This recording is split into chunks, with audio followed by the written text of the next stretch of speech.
Good morning बच्चों, मैं BL Agarwal आज आपको इस लेक्चर में कॉरपोरेट अकाउंटिंग का एक चैप्टर कैपिटल रिडक्शन या आप बोल सकते हो इंटरनल रिकंस्ट्रक्शन ऑफ कंपनीज का एक प्रॉब्लम सोल्व करके समझाने का कोशिश करूंगा। प्रॉब्लम का टॉपिक होगा शेयर सरेंडर।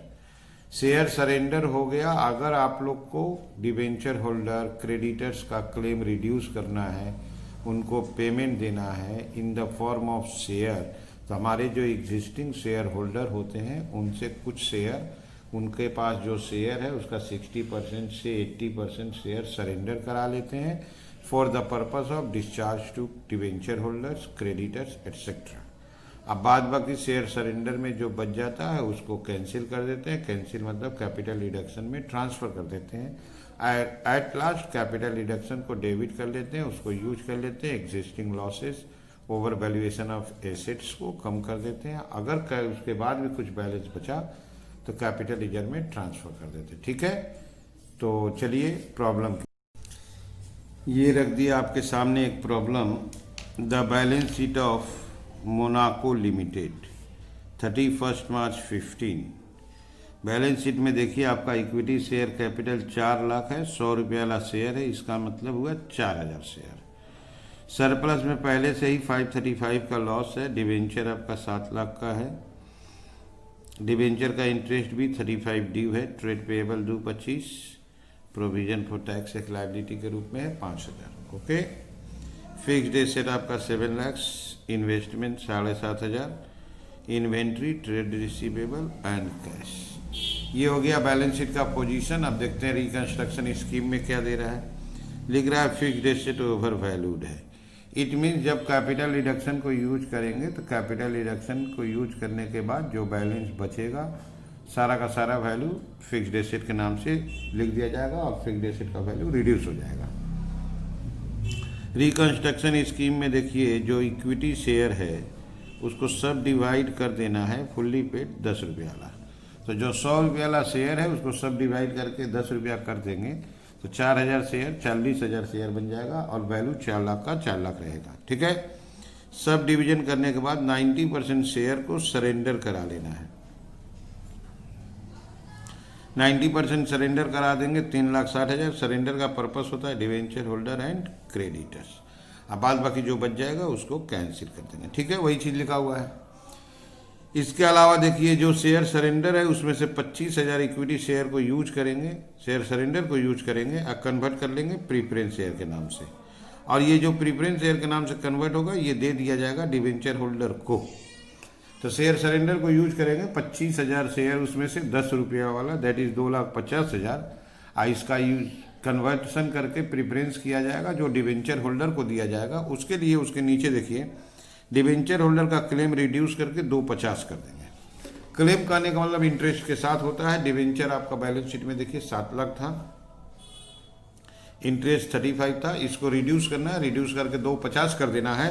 और ये जो 250 होगा वो भी दिस विल, ये 250 भी पेमेंट हो जाएगा, वो प्रीफरेंस शेयर इशू कर दिया जाएगा। वो जो प्रीफरेंस शेयर सरेंडर से क्रिएट हुआ था वो डिवेंचर होल्डर को 250 का दे देंगे, जिससे कि उसका 250 का जो रिड्यूस होने के बाद जो 250 बचा था उसका भी पेमेंट हो गया। तो इट मीन्स बैलेंस शीट से पूरा डिवेंचर उसका इंटरेस्ट कैंसिल हो जाएगा और 250 उनको प्रीफरेंस शेयर सरेंडर से दे दिया जाएगा। ठीक है, ट्रेड पेएबल को भी 80% रिड्यूस कर देंगे। ट्रेड पेएबल को अगर 80% रिड्यूस कर देते तो 20% बच जाता है। अब देखिए ट्रेड पेएबल आपका 2,25,000 है, 80% रिड्यूस कर देंगे 20% 45,000 बच जाएगा। अब 45,000 को भी रखना नहीं है, बैलेंस उसको हम लोग शेयर दे देंगे, इक्विटी शेयर दे देंगे 10 रुपये वाला आउट ऑफ शेयर सरेंडर। इसका मतलब हुआ क्रेडिटर और डिवेंचर दोनों का कैंसिलेशन हो जाएगा। जितना रिमेनिंग वो लोग बच जा रहा है उसका पेमेंट हो जा रहा है। पेमेंट होने का मतलब वो दोनों का दोनों 100% कैंसिल हो गया। उसके बाद शेयर सरेंडर को कैंसिल कर देंगे। कैपिटल रिडक्शन में जो बैलेंस आया उससे पीएल अकाउंट को राइट ऑफ करना है। अब प्लस आपको बताया हुआ था fixed assets are over valued, तो फिक्स्ड एसेट को कम करना है। ठीक है, यहाँ देखिए स्कीम अप्रूव्ड हो गया। आप जर्नल एंट्री करो और बैलेंस शीट बनाओ। ठीक है, चलिए चलते हैं एंट्री की तरफ। ओके, ये रख दिया आपके सामने जर्नल का फॉर्मेट। सबसे पहले इक्विटी शेयर को 10 रुपया में सब डिवाइड करना है तो आपके सामने पहला एंट्री होगा इक्विटी शेयर कैपिटल ₹100, पुराना वाला कैंसिल कर रहे हैं, debit 4 lakhs। 2 equity share capital, सब डिवाइड करेंगे, नया वाला ₹10, ये भी 4 लाख होगा। नरेशन से आपको समझ में आएगा, being sub division of 4,000 equity share of ₹100 each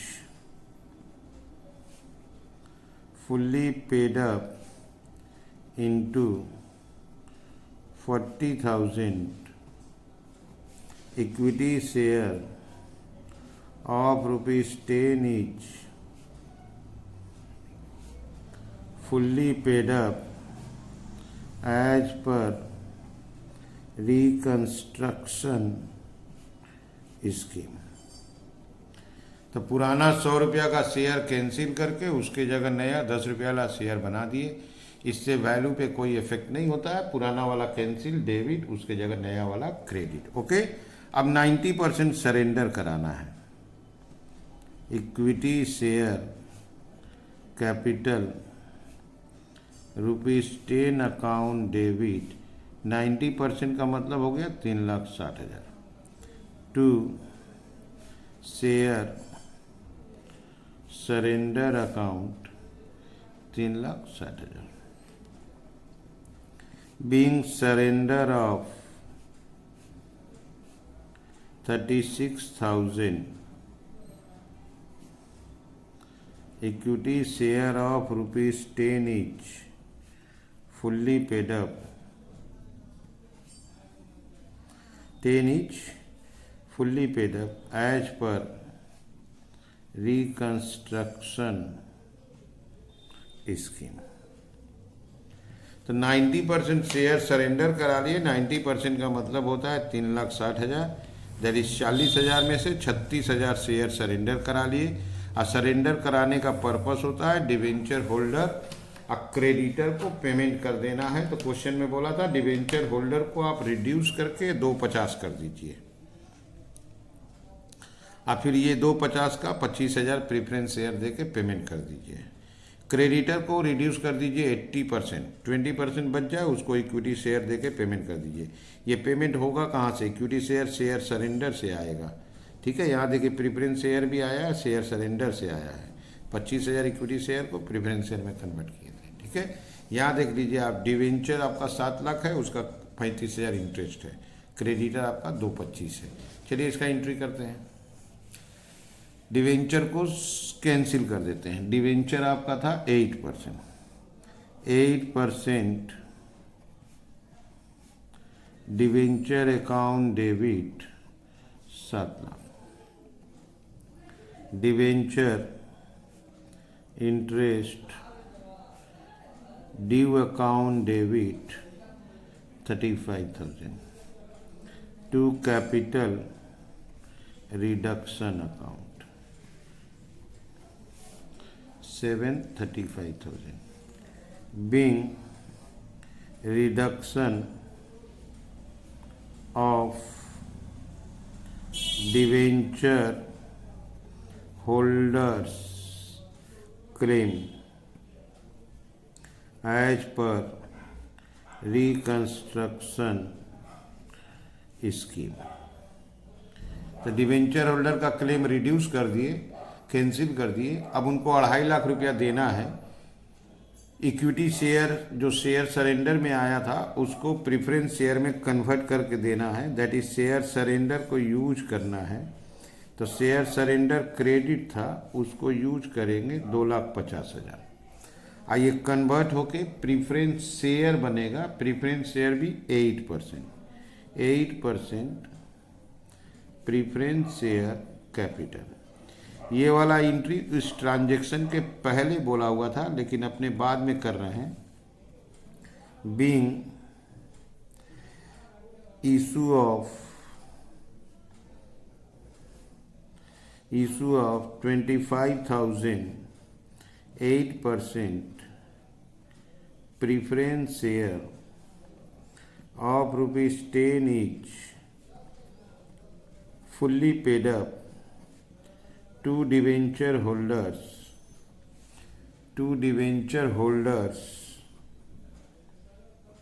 out of share surrender. तो शेयर सरेंडर में से हम लोग 25,000 शेयर 10 रुपया वाला 250 लिए, जिसको प्रीफरेंस शेयर में कन्वर्ट करके डिवेंचर होल्डर को पेमेंट देना था 2.5 लाख रुपया, उसका पेमेंट दे दिए। तो एक बार आप यहाँ देख लो, पहले इतना एंट्री, पहले इक्विटी शेयर को सब डिवाइड किए, 90% सरेंडर करवा दिए, डिवेंचर होल्डर को कैंसिल कर दिए, उनको 2,50,000 शेयर सरेंडर से पेमेंट कर दिए। अब क्रेडिटर को 80% रिड्यूस कराना है, 20% पेमेंट देना है, वो भी शेयर सरेंडर से ही देना है, ठीक है। तो सबसे पहले creditor, sundry creditor account debit, ये आपका 2,25,000 है, 225,000 to capital reduction account 2,25,000 being sundry creditor cancelled as per reconstruction scheme. अब इसी क्रेडिटर को हम लोग पेमेंट दे देंगे, 20% पेमेंट देना था, 80% कैपिटल रिड्यूस हुआ था, उनका क्लेम रिड्यूस हुआ था, 20% पेमेंट देना है। तो 20% हम लोग दैट इज 45,000, अब वो भी देना इक्विटी शेयर के रूप में, शेयर सरेंडर को यूज करना है। Share surrender account debit to equity share capital account 45,000 being issue of 4,500 equity share of rupees 10 each fully paid up to creditors out of share surrender. तो share surrender में से 45,000 का payment creditor को कर दिया गया और बाद बाकी क्रेडिटर कैंसिल हो गया था, और शेयर सरेंडर में से 2,50,000 का डिवेंचर होल्डर को किया गया। आप एक बार फिर से देखो, डिवेंचर होल्डर का क्लेम 2,50,000 किया, दिस माने 2,50,000 को प्रेफरेंस शेयर देके पेमेंट कर दिए, तो इससे पूरा डिवेंचर खत्म हो जाएगा। क्रेडिटर का क्लेम 80% रिड्यूस हुआ एंड बैलेंस 20% शेयर दे के पेमेंट कर दिए, तो वो भी कैंसिल हो जाएगा। अब शेयर सरेंडर को कैंसिल कर देंगे और फिर कैपिटल रिडक्शन को यूज कर लेना है। ओके, शेयर सरेंडर में आपका आया था 3,60,000, 250 एक बार यूज हुआ तो 1,10 बच गया, 1,10 में से 45 यूज हो गया तो 65 बच गया।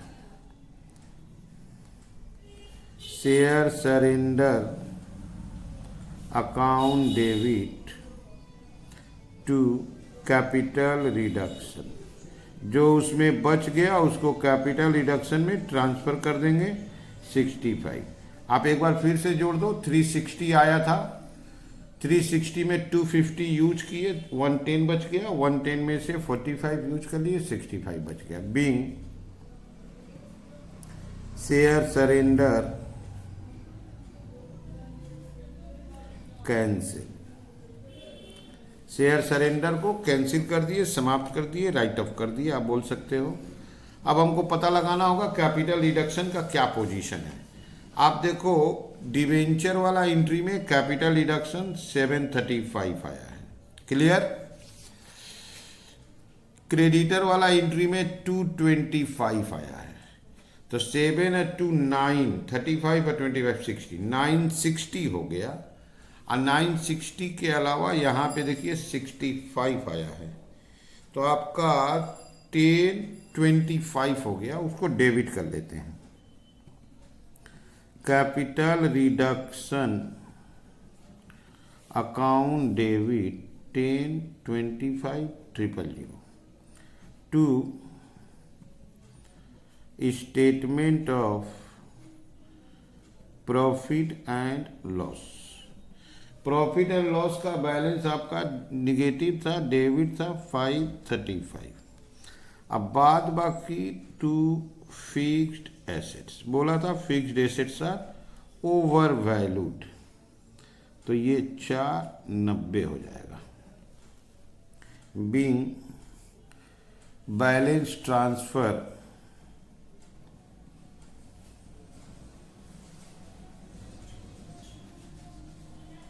As per reconstruction scheme. तो हम लोग बैलेंस जो बचा उसको फिक्स्ड एसेट कर दिए, क्योंकि क्वेश्चन में बोला था fixed assets are over valued. तो ये हो गया आपको जर्नल एंट्री। चलिए चलते हैं बैलेंस शीट की तरफ। ये रख दिया आपके सामने बैलेंस शीट। बैलेंस शीट में equity and liabilities. Equity and liabilities में ए नंबर शेयर होल्डर्स फंड, इसके अंडर में शेयर कैपिटल। हमारा शेयर कैपिटल 4 लाख था, 90% सरेंडर करा दिए तो 10% 40,000 बचा। डिवेंचर होल्डर को 250 का प्रीफरेंस दिए तो 250 और 40 290 हो गया। क्रेडिटर को हम लोग 45 का शेयर दिए तो 290 और 45 आपका 335 हो गया। रिजर्व सरप्लस तो कैंसिल हो गया और कोई कैपिटल रिजर्व आया भी नहीं था, तो reserve surplus dash. Non current liabilities. Non current liabilities में जो बोरोइंग्स था वो भी कैंसिल हो गया। Current liabilities. करेंट लायबिलिटीज में आउटस्टैंडिंग डिवेंचर इंटरेस्ट था वो भी कैंसिल हो गया। क्रेडिटर का पेमेंट हो गया वो भी कैंसिल हो गया। बच गया आपका शॉर्ट टर्म प्रोविजंस।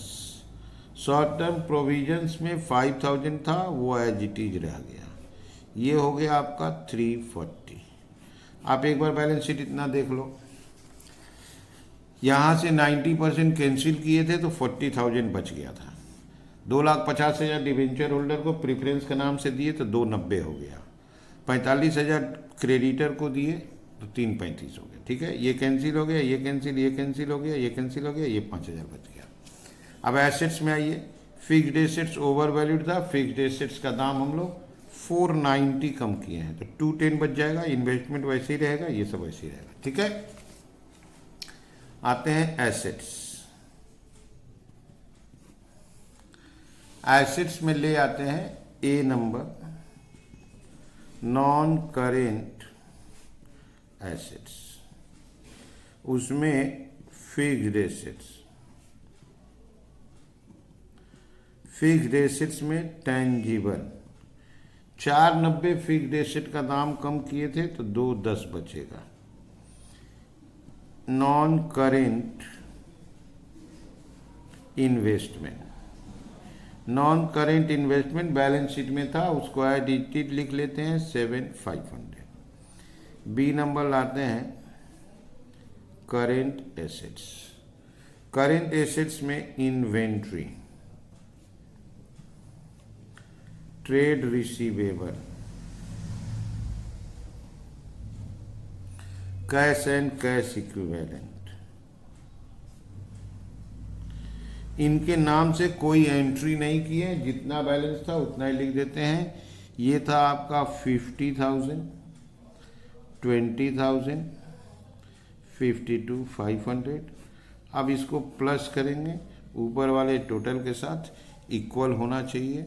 ऊपर वाला टोटल आपका था 340, देखते हैं 340 होता है कि नहीं। 5 5 10 हो गया।